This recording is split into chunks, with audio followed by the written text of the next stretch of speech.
आज के युग में संस्कारों की कमी के कारण युवा पीढ़ी पर पाश्चात्य संस्कृति हावी होती जा रही है, जिसके कारण बुजुर्गों का मान सम्मान कम होता जा रहा है।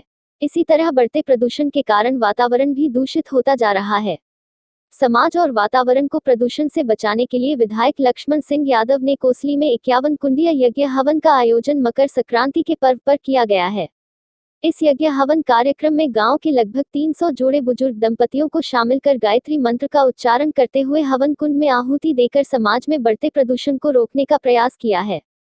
कार्यक्रम में हिस्सा लेने वाले बुजुर्ग दंपतियों को साल भेंट कर सम्मानित भी किया गया है।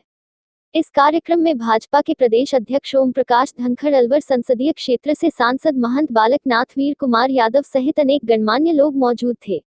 इस अवसर पर विधायक लक्ष्मण यादव ने कहा कि समाज में संस्कारों की कमी के कारण बुजुर्गों के मान सम्मान और पुरानी परंपराओं को बनाए रखने के लिए यह प्रयास किया गया है।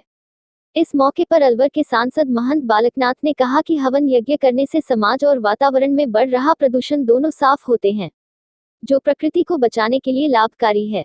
उन्होंने विधायक के इस कार्यक्रम की प्रशंसा करते हुए बुजुर्गों का आशीर्वाद भी सदा मिलते रहे की बात कही। कृपया हमारे चैनल को लाइक, शेयर, सब्सक्राइब जरूर करें। संस्कारों को जगने जगाने का ये त्यौहार हुआ और आपने देखा हमारे गाँव में बहुएं अपने सास ससुर को इस दिन जगाने का काम करती हैं। तो आज हमने सामूहिक रूप में 102 साल के दंपत्ति भी थे, 95 साल के दंपत्ति भी थे, 80-85 साल के दंपत्ति भी थे और इस उम्र में वो दंपत्तियों से लगता था कि चलती फिरती प्रयोगशालाएं ये हैं। इन्होंने अपने जीवन को यहाँ तक पहुँचाने में किस तरह से नियम संयम जीवन के रखे होंगे। तो आज इस तरह से आज 51 हवनीय कुंड भी हुआ और इस कुंड के साथ उन्होंने सब ने कम से कम भी 300 जोड़े आज यहाँ पे आए थे और 300 जोड़ों ने इस त्यौहार का आनंद भी लिया और हवन का आनंद भी लिया और यहाँ प्रवचन भी, क्योंकि महाराज बालकनाथ जी भी यहाँ पे सांसद अलवर के आए हुए थे।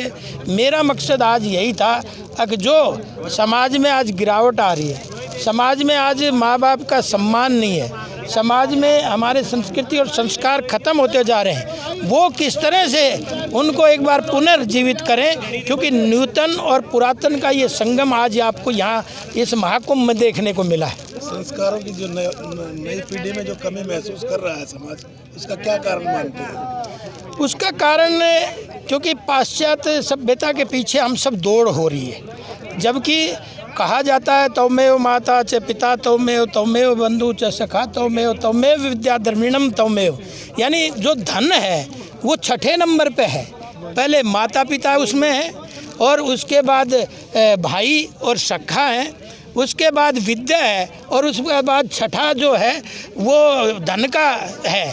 लेकिन आज लोगों ने 6ठे को पहले स्थान पर ले जाने के चक्कर में आज मर्यादाएं भी खराब हो रही हैं, परिवार भी बिछड़ रहे हैं और समाज में जो चाहिए, जो समाज बनना चाहिए उस दिशा में नहीं बन रहा। एक ये अपना छोटा सा प्रयास था, इसमें सब लोगों ने आनंद भी लिया और मुझे लगता है कि आज लोग खुश होकर गए हैं। तो जो आज यहाँ का आचरण हवन के द्वारा, प्रवचनों के द्वारा और नूतन और पुरातन यानी यंग बालक भी थे और उम्र दराज जोड़ा भी था, तो उनसे सब ने एक दूसरे का संस्कार लिए होंगे और जो पुरानी हमारी परंपरा वो पुनः जीवित हों, इसके लिए हमने ये प्रयास किया।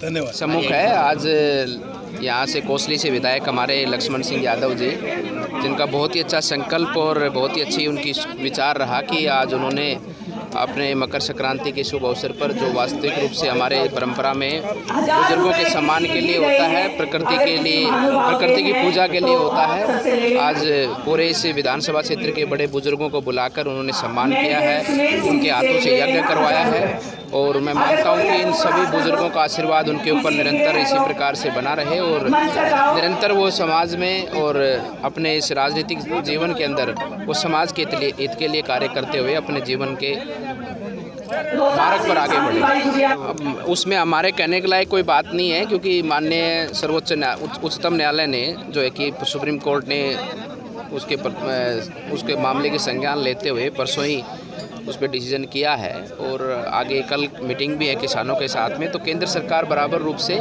इस मामले पर किसानों के साथ बातचीत के माध्यम से इसका हल, जो भी किसानों को समस्याएं हैं उनका हल निकालने के कार्य निरंतर आगे कर रही है और निश्चित रूप से जल्दी ही समाधान निकलेगा और किसान भाइयों के जो हित में हमारी बीजेपी की सरकार, जो माननीय प्रधानमंत्री जी एक अध्यादेश लेकर आए हैं, कानून बनाया है, तो वास्तविक रूप से ये किसानों के भले के लिए है। और लेकिन कुछ राजनीतिक पार्टियों के द्वारा इस प्रायोजित आंदोलन को बढ़ाया जा रहा है, तो इसके लिए सुप्रीम कोर्ट ने भी गाइडलाइन दी हैं, उसने भी इस मामले में संज्ञान लिया और केंद्र सरकार भी इस पर गंभीर है और निश्चित रूप से कोई अच्छा समाधान निकलेगा। तो किसान लगातार मांग कर रहे हैं कि भी हम धरने के ऊपर बैठे हैं और उनको ना तो उनको वापस घर पहुंच पा रहे हैं वो, और एक तरफ सरकार नहीं मान रही है। देखो, वो किसानों का और हमारे देश के लोगों का अधिकार है, उनको कोई कानून या कोई व्यवस्था उनको पसंद नहीं है तो उसके लिए वो धरना प्रदर्शन कर उसका प्रतिरोध करते हैं, उसका विरोध करते हैं। उनको अधिकार है और उनके अधिकार का सम्मान है और उनके सम्मान के साथ में ही तो इतना सब हम देख रहे हैं कि काफ़ी दिनों से कई वार्तालाप एक सरकार के साथ हुई है और आज इस मामले के अंदर जो है कि सुप्रीम कोर्ट भी आया है, तो कुछ समाधान के लिए जिनके कुछ शंका है उन शंका का निवारण हो और जल्दी से जल्दी ये समस्या का निवारण हो। दोनों पक्ष ही चाहते हैं, किसान भी चाहते हैं और इधर से सरकार भी चाहती है, तो निश्चित रूप से कुछ समाधान और अच्छा विचार निकलेगा। करता हूँ भारतीय जनता पार्टी हरियाणा प्रदेश की ओर से भी और ज़िले की ओर से कि इन्होंने जिस प्रकार की परंपरा स्थापित की है, जिस प्रकार की संस्कृति का आज इन्होंने एक उदाहरण पेश किया है। बिरले ही ऐसे जनप्रतिनिधि हैं जो इस प्रकार के कार्यक्रम करके और समाज में एक नया संदेश देते हैं। वास्तव में जनप्रतिनिधि बहुत होते हैं, लेकिन इनकी अपनी सोच कि अपनी संस्कृति, अपनी परंपरा और जो बुज़ुर्गों का घर में सम्मान कैसे मिले, बुज़ुर्ग एक दूसरे का एहसास कैसे हो, तो उस प्रकार से। और जो हमारी जिस प्रकार से आज त्यौहार है मकर संक्रांति का, तो ये अंधेरे से प्रकाश की ओर आने का एक प्रतीक है। तो बुज़ुर्गों के लिए भी एक अच्छी बात है कि अपने बीते हुए जीवन को भुलाकर फिर से नई ज़िंदगी में वह लौटें। और मैं इस अवसर पर जिस प्रकार से हमारे महंत बालकनाथ जी आए, हमारे राष्ट्रीय अध्यक्ष जी आए, हमारे विधायक जी, इन्होंने जो कार्यक्रम उनकी उपस्थिति में किया, तो पूरा इलाका वास्तव में इनकी प्रशंसा करता है। और हम भारतीय जनता पार्टी के सभी कार्यकर्ता इनको बधाई देते हैं, अभिनंदन देते हैं। इनको ईश्वर इनको और दीर्घायु करे, स्वस्थ रखे और इस प्रकार के कार्यक्रमों को सदा आयोजित करते रहें। इतना ही मुझे कहना है। आप सबका धन्यवाद।